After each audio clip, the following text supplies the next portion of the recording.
Please be in prayer yet one more time that the Lord might be magnified.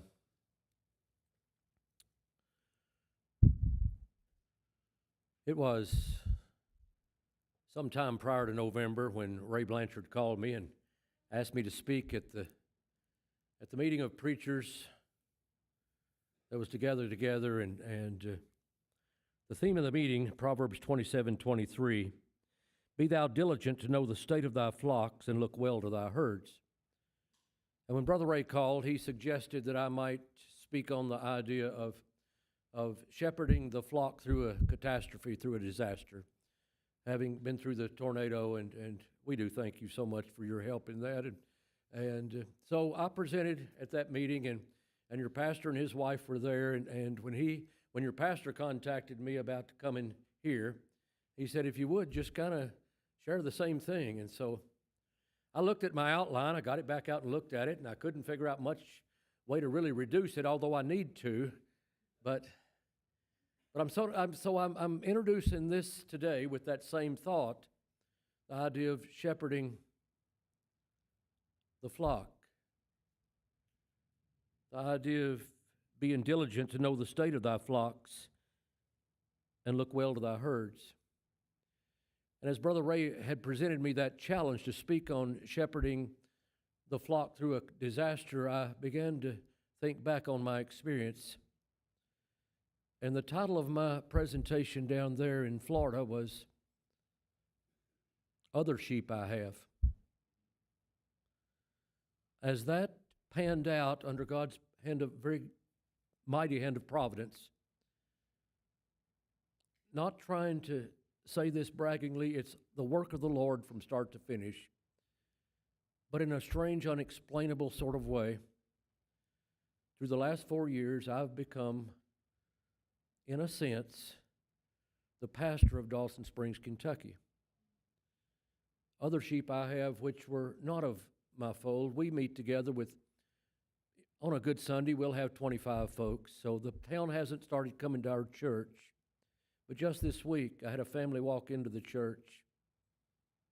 And somebody from down at the mechanic shop, as he called it, down in the middle of town, he said, you know, the one by the hardware store, I was talking to them too, and those people told me to go up to your church, that you would be the one I need to talk to. So the Lord continues to direct people our way as we realize we have sheep that don't actually house themselves under our shelter, but it's still opportunities to reach out to God's people. And I hear you're doing a little of that here, and I so appreciate your efforts. There's lonely, hungry, starving, thirsty sheep out there that need you and me. And what better way to spend our lives than helping others, loving others with action, with our stuff, with the way the Lord blesses us. So,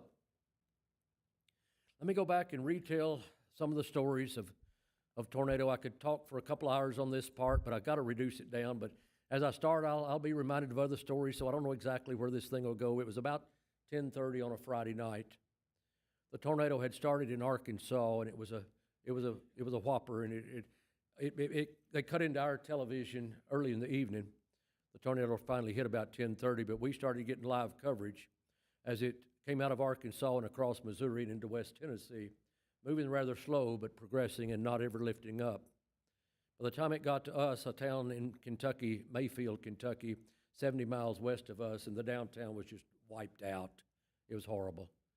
By the time the tornado had gotten to us, it had passed Mayfield, and we knew there was a factory that had been hit in Mayfield, and there were multiple fatalities. We knew that. And it just kept on tracking on radar and the highway between us and the town west of us, and it's coming right down that highway. And when it's at the first mile hill, you can see the mile hill on the highway because it's all curvy, and the tornado was still on Highway 62 at the first mile hill, which is 2 miles out of town. I said, Christy, they were saying it was throwing debris over 30,000 feet in the air. It was coming up blue on the radar as opposed to the typical oranges and and reds, and it was showing blue, and they said that's the debris in the cloud. So that's a real rare occurrence. So it's a monster. And it came through half of our town, the other half from where we live. But my in-laws lived there, and dear friends lived there, and I carried friends out in body bags. I found bodies the next morning. Received a phone call. Man was in hysterics. It was two sisters that attended our church. Neither one of them were members, but they were sweethearts, dear loved ones. And he called, and he's in hysterics, and I can't understand what he's saying. And I'm saying, slow down, Greg. And I thought he was telling me his mother was dead, but he couldn't find her. I'm about 2 blocks from there at a family at our church. Their brick home is just laying flat, and I'm with them. They survived, so many survivors. The 19 is just incredible when you've got block after block after block where you can't find the streets for all the debris. It was horrible. You thought you were walking on bodies, perhaps, and maybe we were. But I said, I'll be there in just a minute, Greg. We looked for about 45 minutes for the 2 bodies, 2 sisters, flesh and blood sisters living together. And we moved debris. We looked everywhere, and we couldn't find them. And finally, a police officer from a neighboring town located them on the other end of the block, laying side by side. And I watched those 3 sons of those 2 mothers. They wanted to see their moms, and the police officers would pull the cover back where they could see their faces. And one of them went flat out prone on the ground, beating the ground in hysterics, screaming. And one fell to his knees and just sat there and quietly wept. And one of these sons sat down on a fallen light pole and just stared off into infinity. I think the image of him in my mind is what sticks out the greatest of the 3. I saw more than I needed to see. I saw more than I wanted to see.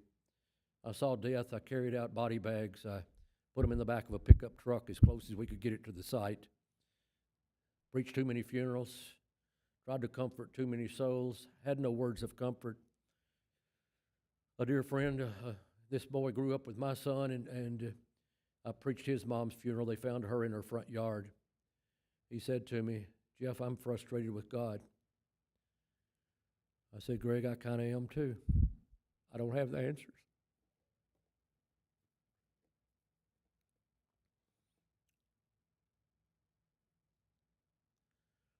I suppose those first few days, and I've lost a grandchild, but I think those first few days were the hardest I've ever lived.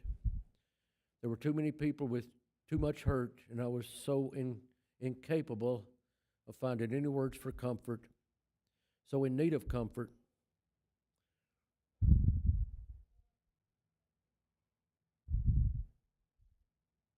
On the first Sunday after the Friday, we met in the front of the church and stood on the sidewalk and worshiped. By the second Sunday, we had arrangements made to have the auditorium at the middle school, which was still standing.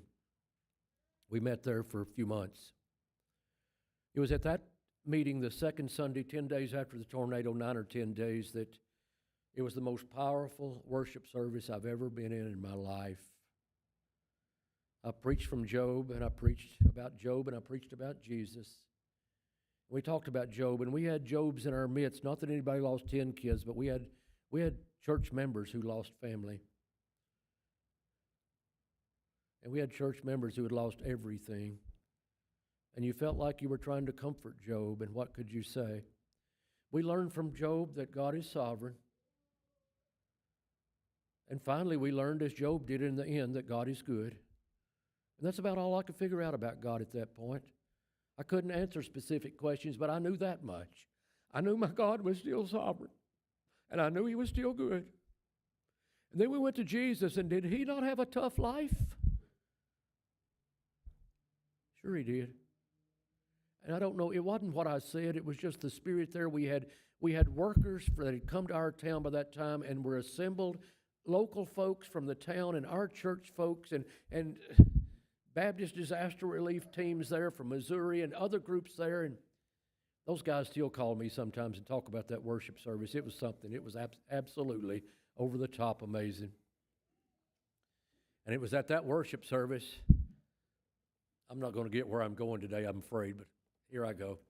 It was at that worship service that Ann came down after the service off the bleachers. And she said, I'm ready.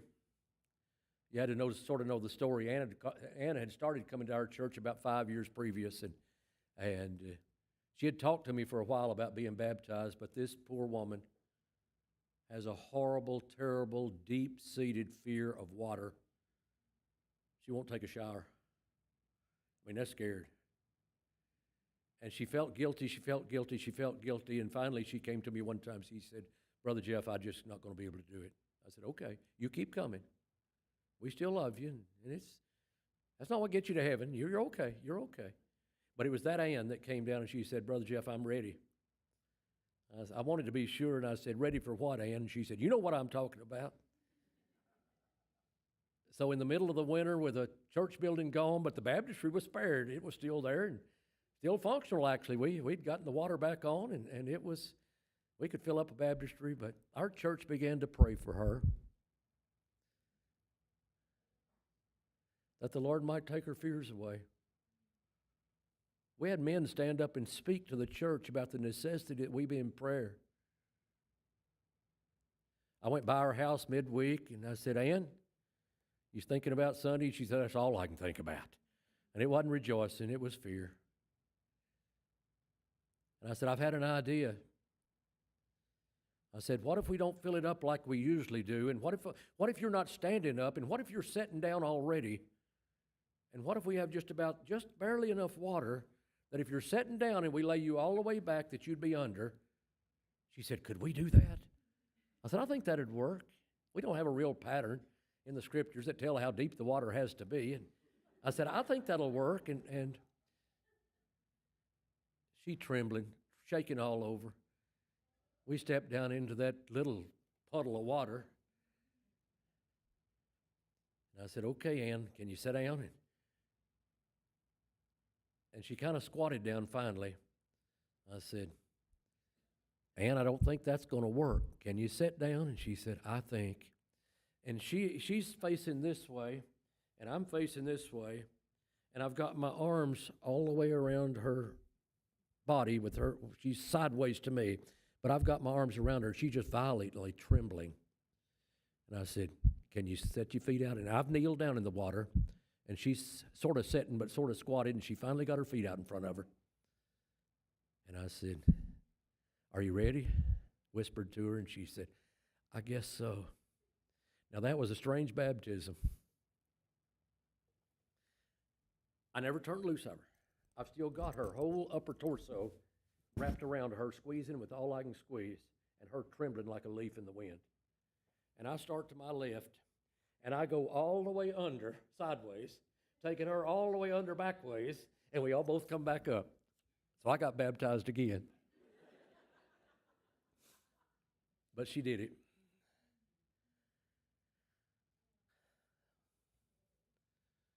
That's the beginning.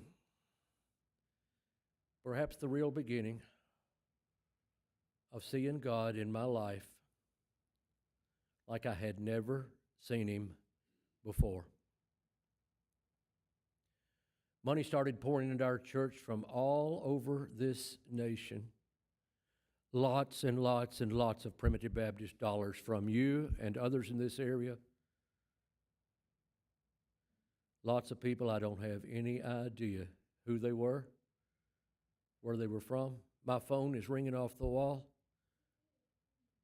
My answer to people, they say, we're looking for somebody to give money to that could help your town, but we don't know who to give it to. And they would name the big organizations, which were fantastic.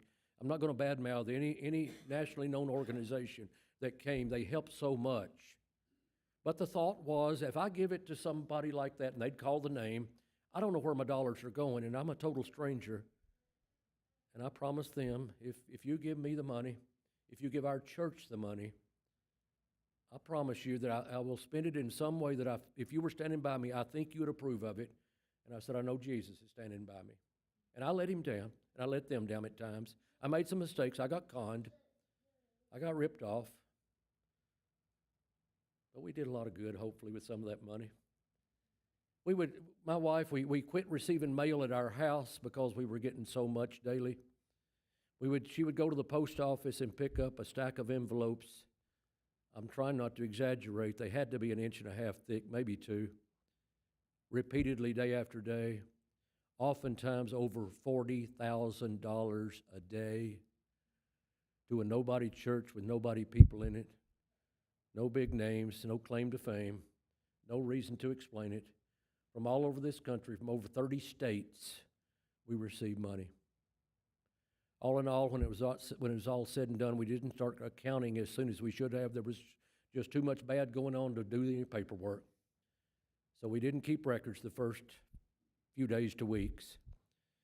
All in all, I expect it was something over $1 million that came through our hands. That'll build houses. That'll build food bank buildings. That'll buy property. That'll buy cars. That'll put roofs and porches on houses. That'll help a lot of people, and we were blessed to help a lot of people. We had to rebuild a church, and my wife had a hold of my belt buckle those first few weeks, or my belt from behind, and she's dragging me back as I'm handing out money. On Christmas morning, our grandchildren had COVID. We couldn't have a family Christmas. By that time, the money was pouring in. It had just been 2 weeks, but the money is pouring in. Thousands and thousands of dollars. People finding me, driving from other states to find my house and hand me money, mailing money to us, and I've just got money running out my ears, but we do have a church building this down. And by this time, we don't have an insurance settlement. They came through for us too, praise the Lord. And on Christmas morning, I take $100 bills, wrap 5 in a little roll, stuff my jeans full of $500 bill packets. And I start through the area of town that's gone, and I found a man over there, and he's kicking through the rubbish of his mobile home. I'd known him since he was a kid. He's younger than me. I said, "It's kind of tough, isn't it, Greg?" He said, "It sure is." Man, it is. I'd pull out one of those little rolls of 5 $100 bills rolled up together, and I'd hand it to him, and I'd say, "This isn't much, Greg. This isn't going to solve your problems, but Merry Christmas." And to have big old tough country boy redneck guys just break down and weep, and us hugging each other and hugging. And now we didn't go to kissing, but we was right close to it, I guess. We sure doing some serious hugging and just weeping like a couple of children. I wish you could have had it. I wish you could experience it. I wouldn't say this to people who lost their mom, but it's been the best 4 years of my life. I've seen God like I'd never seen him before. I've had opportunities that I would have never had before. I've seen disaster like I never want to see again or wish I hadn't seen. But I can tell you what, God is good. There's a man called my phone from Manchester, Tennessee. It's about 160 miles probably from Dawson. He's with a missionary Baptist church in Manchester, Tennessee, and he wants to give some money. I start giving him my address. He said, "No, we want to bring the money." I said, "Okay." We set up a day, and they showed up. 4 men from that church showed up at our house, and it was about lunchtime. We ordered a pizza, and we're sitting around our dining room table eating pizza, and they handed me a $5,000 check. And I said, "How'd you find out about me?" Of all the places to give, and all the people in Dawson Springs, and all the possibilities, and I was curious. I couldn't explain it. I couldn't explain how we're getting $12,000 from an individual in California that I've never heard of. And I could go on, but here's this group of men. I have my chance to ask my question. "How did you find out about me?" He said, "Well, my son works in a factory, and there was a lady came in the factory from Hopkinsville, Kentucky, and he thought that might be close to where that tornado came through, so he asked her, said, do you know anybody do you know anybody from Dawson Springs, or anybody that our church, I think, wants to help with this terrible thing we've seen on the news, and we don't have any idea how to," and he said, "She gave me your name. She gave my son your name." And I said, "Who is it?" And he reaches in his shirt pocket and pulls out a little scrap of paper. And he reads the name, and I said, "I'm terrible with names. I really am. I just forget names all the time. I don't think I recognize that name." And he said, "She said she didn't know you either, but you'd be a good one to give it to." I don't know. I don't know if she's having visions and seeing dreams, or handwriting on the wall, or somebody told somebody that told somebody. I suppose there's an explanation, besides just the obvious to me.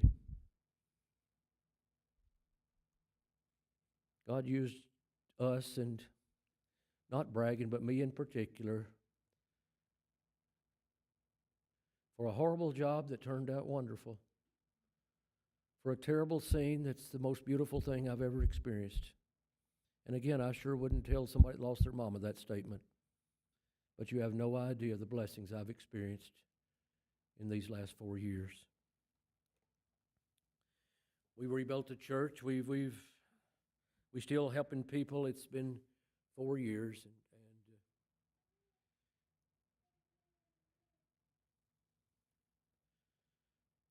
sometimes I preach 3 funerals a week.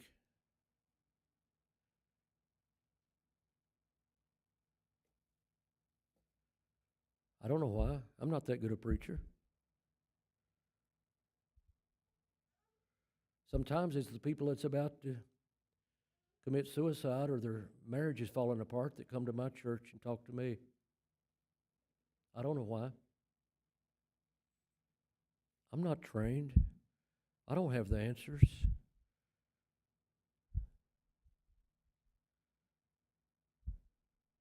But God has opened doors of opportunity, the hearts of His children to give, and then doors of opportunity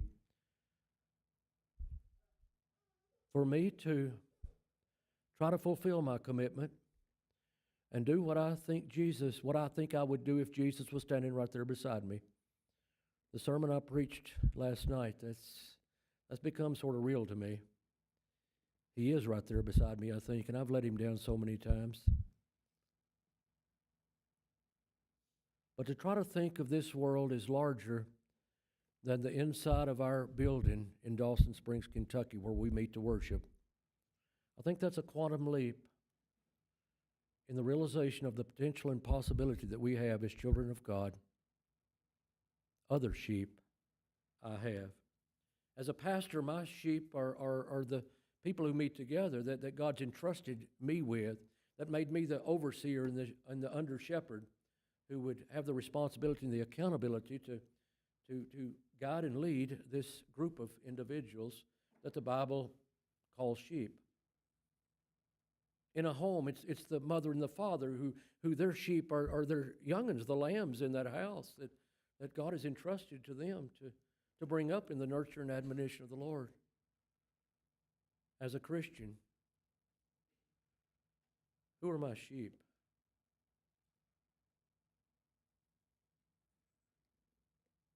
I was hungry and you fed me. I was thirsty and you gave me something to drink. I was a stranger and you took me in. I was sick and you came to me. I was in prison and you visited me. That takes a fair amount of paperwork. And you got to have sort of an extra strong zeal to get in there to see those guys. And they say to Jesus, I don't remember that. I don't ever remember seeing you that way. Hungry or thirsty or a stranger and coming to you. And He answered them that day when you do it to one of these, the least of my little ones, you do it unto me. There's your flock. It's a drowning world out there. It's the lonely, discouraged America that's before our eyes. And you may not have the opportunity I have. The Lord may not lay it in your lap, so to speak, as He did me. Sometimes you got to work to fill out a little paperwork to get into that prison or whatever it takes. But it doesn't have to be that significant. You don't have to have hundreds of thousands backing you up. Now, that helps. That'll make friends. That'll get the phone calls, and that'll open the doors. But don't you reckon God could open a door without $100,000 to back you up? I believe He could. I believe He would if we were truly wanting to honor Jesus Christ. Jesus began to preach in Matthew chapter 4. Repent. That means to change your thinking. And a true change of thinking will change a life. So look at life in a different way. Repent, for the kingdom of heaven is at hand. But I thought it was up yonder, at hand. In Jesus' own words, his explanation of his words, at hand, in the garden, Jesus said, he is at hand. He said, the hour is at hand, and he is at hand that doth betray me. If the hour is at hand, that's now. And if he is at hand, that's here. The kingdom of heaven at hand, by Jesus' own use of the word, is here and now. Don't get me wrong, it's up there, it's waiting for you. Grandma's there. But the kingdom's here. And it's more than walking through the church doors and sitting in a pew. That's part of it. You can't be a servant of the king if you don't live life the king's way. And he says, forsake not the assembling of your saints. So come to church. It's not a cop-out. Oh, I worship the Lord in my heart in the kingdom that you've talked about, but I don't need church. That's a bunch of hypocrites. If you take that option, you're the bigger hypocrite than them. Anyway, the kingdom of heaven is at hand. At that point, he preaches his kingdom of heaven at hand sermon to explain what he is talking about with a kingdom of heaven experience in this sin-cursed world that you're stuck in. Would you like to have a little heaven before you get there? A taste of heaven for right now? A kingdom of heaven that's within you, a kingdom of heaven that is righteousness and peace and joy in the Holy Ghost while you're still stuck in this terrible, horrible, sin-cursed world, that you could have a little heaven right now. He says it's here. But you got to seek, and you got to knock, and you got to look, and you got to ask, and you got to find. But if you start looking, he'll give it to you. He starts through his sermon. He starts out with those blessed are statements. That word blessed means happy. Happy are the poor in spirit. Boy, that's a oxymoron, isn't it? I think I used that word right. That's a big word for Kentucky. Anyway, it doesn't seem to fit, does it?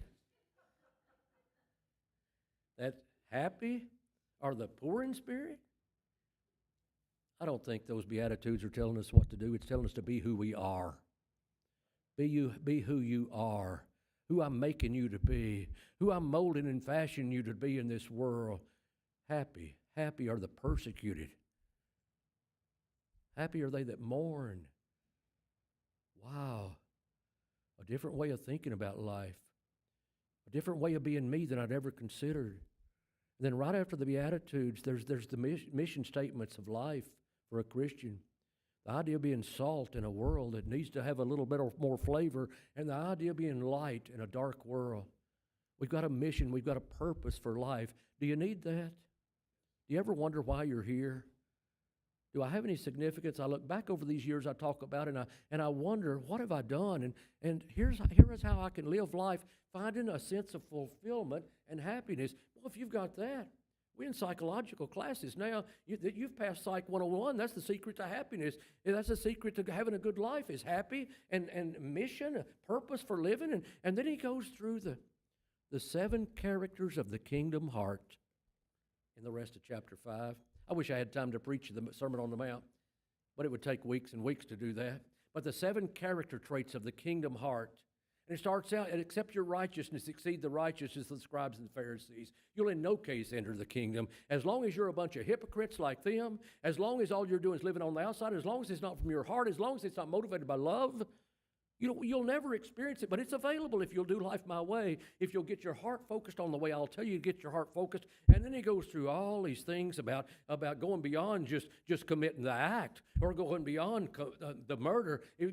Begin to control your heart, the anger issues. Begin to control your heart, the lust, that you would look upon a woman and desire her. Begin to control your very life to the point that you finally, toward the end of those character traits of the heart, to be in the kingdom, you got to start loving your enemies. Whoa.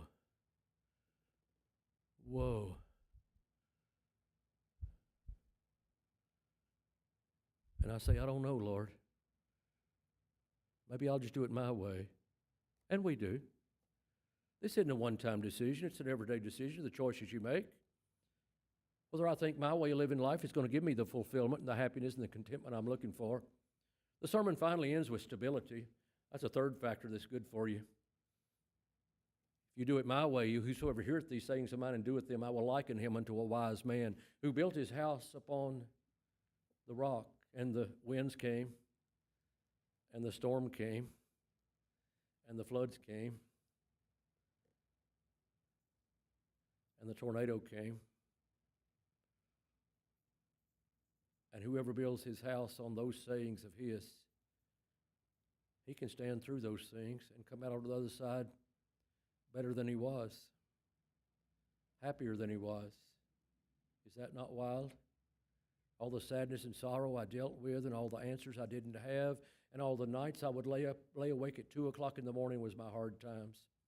I'd come in exhausted from working all day trying to drag debris and help people and counsel and getting ready for funerals, and I'm just beaten. I come home at dark and go to sleep, and at 2 o'clock in the morning I wake up. Oh, it was horrible. It was more than I could deal with, I felt like. But as this thing's develop and as it goes on, I'm beginning to experience a kingdom of heaven at hand. Jesus goes on through in his Sermon on the Mount in chapter 6. He begins to talk about our relationship to God more directly, about our worship, our prayer life, and our fasting and our giving. And through that whole thing, what's his major point through those whole series of relationship to God and how to experience kingdom? Lots of folks do it to be seen of men. The hypocrisy is what he keeps preaching against. If we're doing it to be seen of men, to please men, there's nothing there from him.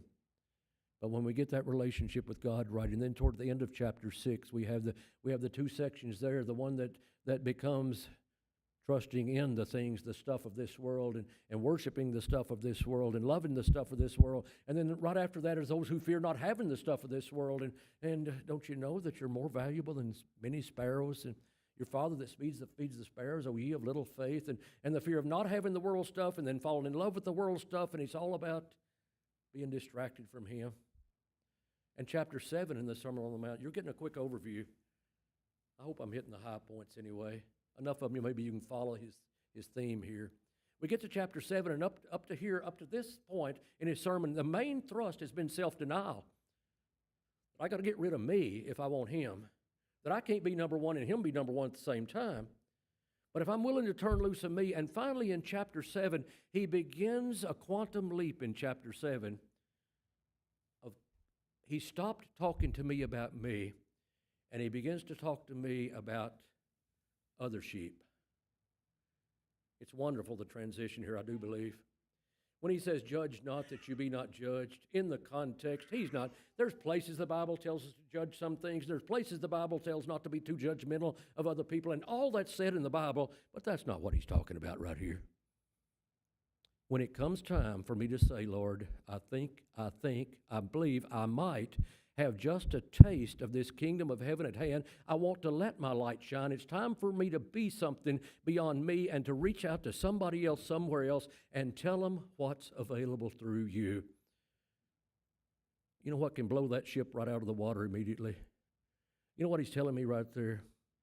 You go with that guy out there with some kind of judgmental attitude in your own way of approaching him, and you've blown it. It'll never work.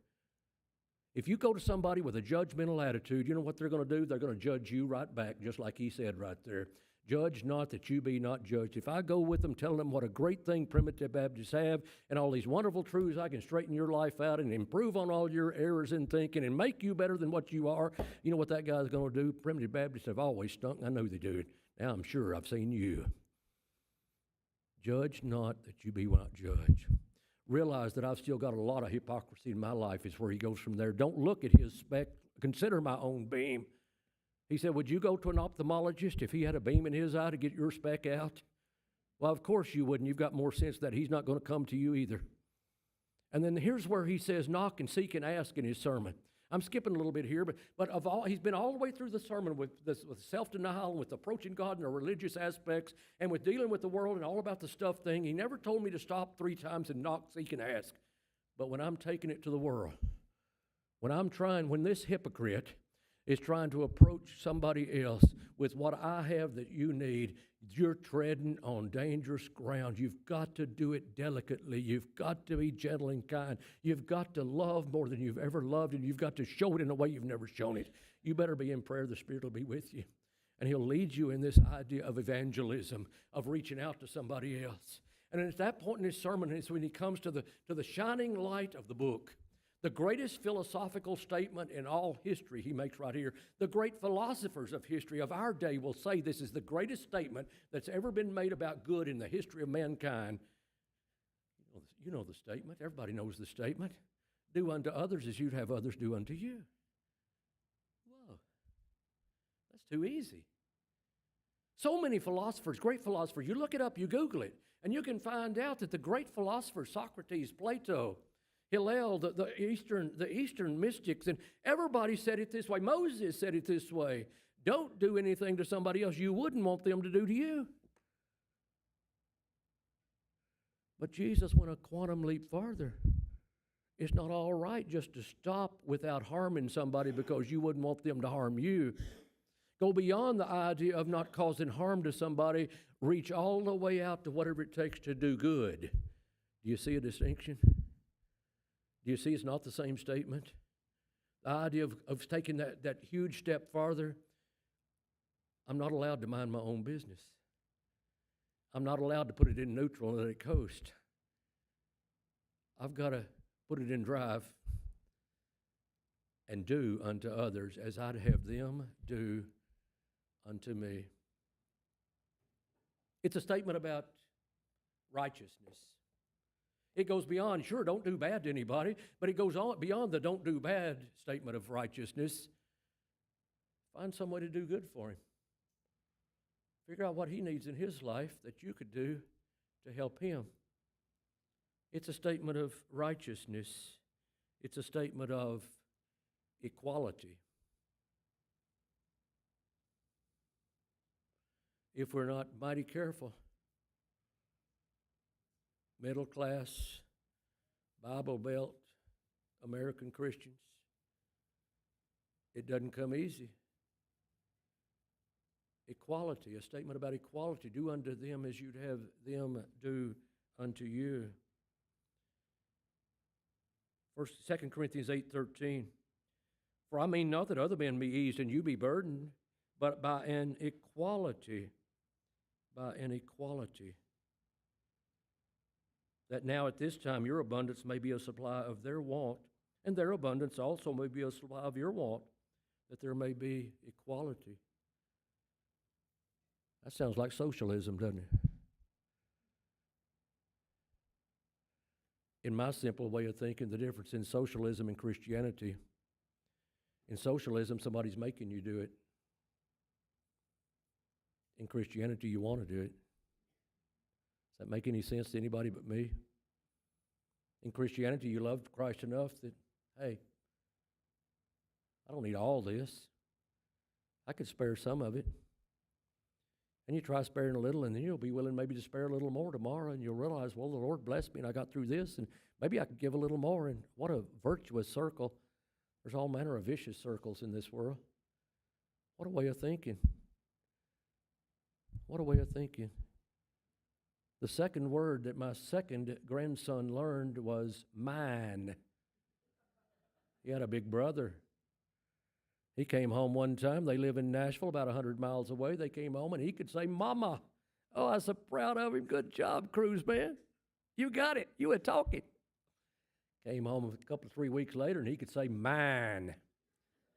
Big brothers will make you learn that word. Oh, but we learned that word too well, mine.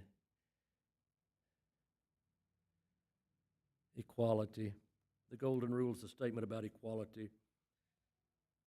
Am I my brother's keeper? Great question, Cain.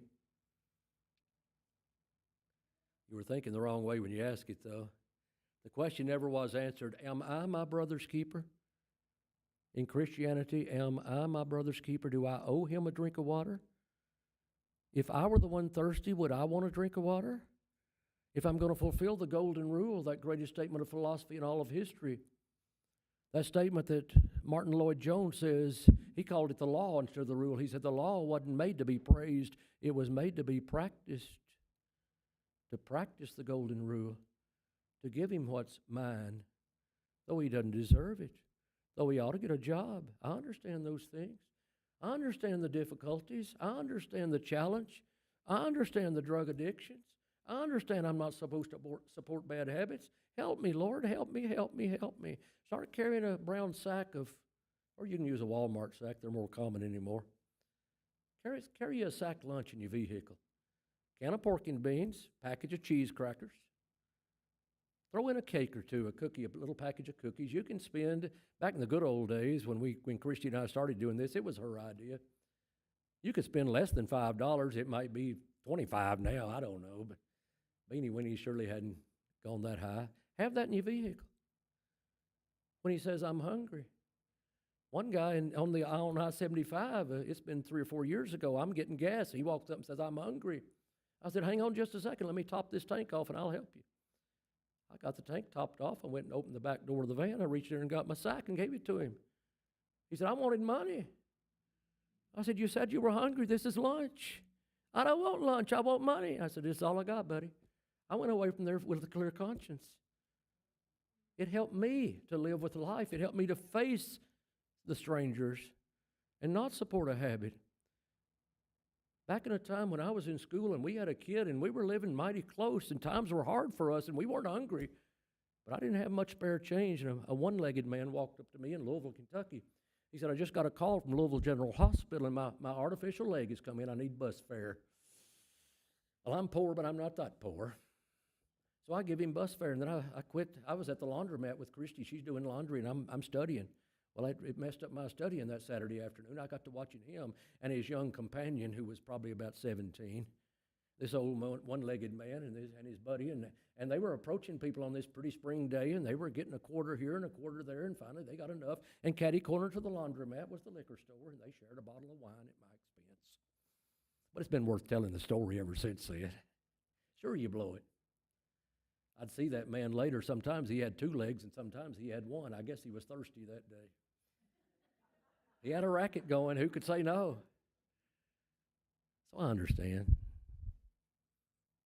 It's a challenge. Ask, seek, and knock. You're going to need a lot of help with this one. It's not going to be easy to do unto others as you'd have others do unto you. But because it's hard, do we walk away? What, can I walk away now? For this hour I came into the world, says my master. What do you expect me to do, turn and walk away? No, this is a hard job, but I'll go through with it. Christianity can be a hard job. It's not as easy as it seems. It's a whole lot harder to live the life than carry the sign. But people don't notice signs, but people do notice lives. And hungry people that get food, remember that. And who knows but what in his day of visitation, he'll come and talk to you. If you've been somebody worth talking to, if you've been a friend, it takes a friend to have a friend. All manner of teachings on this idea. If Proverbs 24:11, the idea that we can't just mind our own business and claim to be followers of Jesus Christ. If thou forbear to deliver them that are drawn unto death, and those that are ready to be slain, if thou sayest, behold, we knew it not. I didn't know there was any poor folks around. Lord, forgive me. If I say I know it not, does not he that pondereth the heart consider it? Doesn't he know you know better than that? Doesn't he know I know better than that? He that keepeth thy soul, doth not he know it? Shall not he render to every man according to his works? Proverbs 29:7. The righteous considereth the cause of the poor, but the wicked regardeth not to know it. Another proverb says, a wicked man has many friends. A righteous man, even his family doesn't know him anymore. Guilty, Lord. Am I shining the light? Am I personally, selfishly, am I experiencing a kingdom of heaven at hand when I do it my way? He's given me his methods, and it's crested at this beautiful philosophical statement of all time. Here's how you do it if you want to have heaven right now. If we totally look at it from a selfish vantage point, what's in it for me, heaven's in it for you, if you're willing to do it his way. But oh, so much more important than that is that you'd shine glory to him by doing it his way. That's what real Christianity is. If we stop short of that, if we miss the mission statement in the sermon, and we're doing it so we can experience heaven at hand, consider that the byproduct. But the focus is him and his glory. What an opportunity we have for a few more days. The idea of equality, The statement is about righteousness. The statement is about equality. Equality that passes skin color, ethnicity, collar, white collar, blue collar. All kind of. We say India has the caste system, folks. America has the caste system too. And a caste system and the golden rule aren't in the same basket. They're diametrically opposed to each other. The golden rule, it's a statement about righteousness, a statement about equality, it's a statement about empathy. More than anything, it's a statement about empathy. That there may be no gulf between my feelings and his agony. I didn't really say that. I found that somewhere. But isn't that cool? A statement about empathy. What is empathy? That there may be no gulf, no gap between my feelings and his agony. That I sense what he senses. Is that Bible? Hebrews 13:3. Remember them that are in bonds as bound with them, and them which suffer adversity as being yourselves also in the body. That I would picture myself in his life. It's marriage. It's pictured all through the Bible. The idea that I wouldn't hurt her because she's part of me. And no man on purpose would hurt himself. If I considered humanity, that we're all part of this body of Christ and we're one together, I wouldn't hurt myself, would I? If I'm picturing me in you, I wouldn't hurt you either, would I? And I wouldn't leave you hungry either, would I? I'd do what I could to. If you were me and I were you, if I could someday be you and me at the same time, well, I'd help you as much. I'd help him as much as I don't know how to say it. But that's the way I'm supposed to think it. Consider the other person, that you're in his shoes, that you're in his life, that you're in his agony, and there be no gulf between my feelings and your agony. That the two become one. Is that not marriage? Is that not Christianity? Is that not Jesus Christ? Father, let them know that I and you and me and they and us in him. I mean, that's the position of salvation, that we're one with him, and he's made us to be that. And if we hurt, he hurts. And if I don't do life his way, I hurt him. He's touched. He cares. He yearns. He has feelings. I think he has feelings that can be hurt. I think when he's despised and rejected, he wasn't a hypocrite. He was a real person. Of all the things he was not, he was real. And those feelings are real, and those statements about him. When he groaned, he really groaned. When he sighed, how can God sigh? You do that when you're at your wit's end, when you're weary with your journey. Those are statements about Jesus Christ. He knows how it feels to be here and be hungry.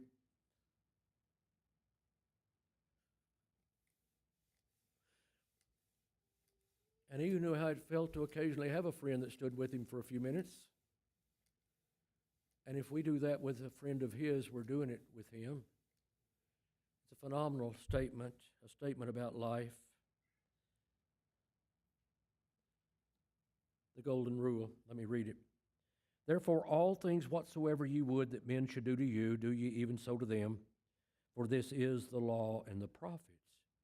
Wait a minute, I forgot that part was there. I don't usually say that part. It's more than a suggestion in the king's words. The king who rules the kingdom, the king who invites me to have heaven while I'm here. He said, this isn't just the way I suggest it. This is the law, and this is the prophets. This is everything the Old Testament said. You think the Old Testament was just hard law? It really wasn't. If you'll look close, there's such a spirit of love built into the Old Testament. You got to look a little harder. It's all through the New Testament. It's just flat out in there, like real straightforward, like love your enemies, period. In the Old Testament, if you saw your neighbor's ox or his ass, and it says in there, even if he was your enemy, you still got to get that ox and ass back to him. That's the law. If you took a pledge from your neighbor that you lended him money and you took a pledge from him, and you took his coat as a pledge, here's the way you deal with that neighbor. You've got his coat, and that's the pledge he'll repay to you the money you've loaned him. This is all in the law. But before the sun sets, you've got to find him and give his coat back to him because he might need it when it gets cold tonight. Wait a minute. What kind of pledge is that? That's when he's going to pay me back, when he starts realizing that he owes me because he's cold. Oh, well, no. But when you go and bring it back to him, you don't go knock on his door. You stand afar and you have him come out to you. So here I go. I've loaned him $20, and he's given me his Georgia jacket. I took that one because I knew he'd want it back. So I've got something precious to him. But before dark, I've got to go stand on the hill over away from his house and say, "Hey, Joe, what you need, man?" "I can't tell you. You got to come here." So he comes out, and I give him his coat, and he goes back in. And then the next morning, I can go back and holler at him, but I can't go and knock on his door. Why would that be there? Why would that be there? It gives no explanation. I ought to go and read this to you instead of, I could have read it twice instead of trying to tell the story. Anyway, you go back the next morning, and he comes and gives you the coat, but you don't go to his house. And you keep it that day, and that night you have to take it back to him when he's going to need it. What's the point of taking the pledge to start with? But I think the reason for that, Joe's got kids. Joe needs to have a little bit of dignity. You don't want to embarrass that brother in front of his kids. I've heard people talk about, you said, we grew up poor, but we didn't know we were poor. So instead of going and knocking on the door and telling Joe, "Hey, give me your coat, man, you no good," you go through all this rigmarole. There's a spirit of love in the law. There's a spirit of empathy in the law. There's a spirit of do unto others as you'd have others to do unto you in the law. Jesus said, if you'll read close, this is the law. And this is what the prophets taught, and this is who I am. And this is what my book speaks of, and this is what life's all about. And this is what you can do if you are very interested at all in having heaven ahead of time, if you'd like to have a kingdom of heaven for now. So, let your light so shine brightly in a different way than the world shines. In a world of darkness, there's so many that need light. The mission statement for life and for the kingdom and for anything else that's worthwhile in this world. Beyond the great philosophical statement, the mission statement, let your light so shine before men that they may see your good works and then glorify your Father which is in heaven. Beyond your fellow man who's in need, beyond you picturing yourself in his shoes, trying to imagine what his life is like and taking that step to help him, beyond all that is the glory of the Father is at stake. It's heaven. That's where you glorify the Father's in heaven. And this is how you have heaven here. And if your focus is strictly on glorifying the Father and not on stuff and not on me and not on judging others and not on life as America lives life and as Jeff lives life so many days and miss heaven at hand and live in hell on earth, can I say it? How many people live in that existence? How many days in my days have I lived in that existence when heaven is available every day? A pastor who is diligent to know the state of his flocks and his herds. Every lamb is going to be as that little ewe lamb who ate out of his plate and drank out of his cup, and he thought of that lamb as his daughter. Wow, that's a challenge, isn't it? Be diligent to know the state of your flocks and of your herds. As an evangelist, the fields are white unto harvest. Do unto others, you have others do unto you, and perhaps you'll attract some to your kind of Christianity, if it's the kind of Christianity that's real Christianity, to the Christian. Diligence to know the state of your herds and the state of your flocks, wrapped up in the statement, I was hungry and you gave me something to eat, and I was a stranger and you gave me a smile. was down and out, and you cared.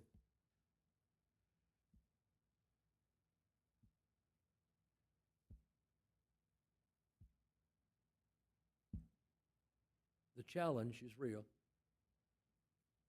The life's a battle. But the King is worth it. And the Father's glory. What's better than having a little bit to do with a little bit of glory that I might give to Him, with the opportunities He opens to me, with sometimes such disasters as a tornado, that He would open a window in my life that I might a little better understand what life is when you walk it with Him. I don't know if I've said anything to make any difference at all. Some way or another, it does me good to tell it. If nobody likes my preaching, sometimes it's still good to say these things again. I've let Him down so many times, but He always still loves me. And I think the farther I go, the more I love Him.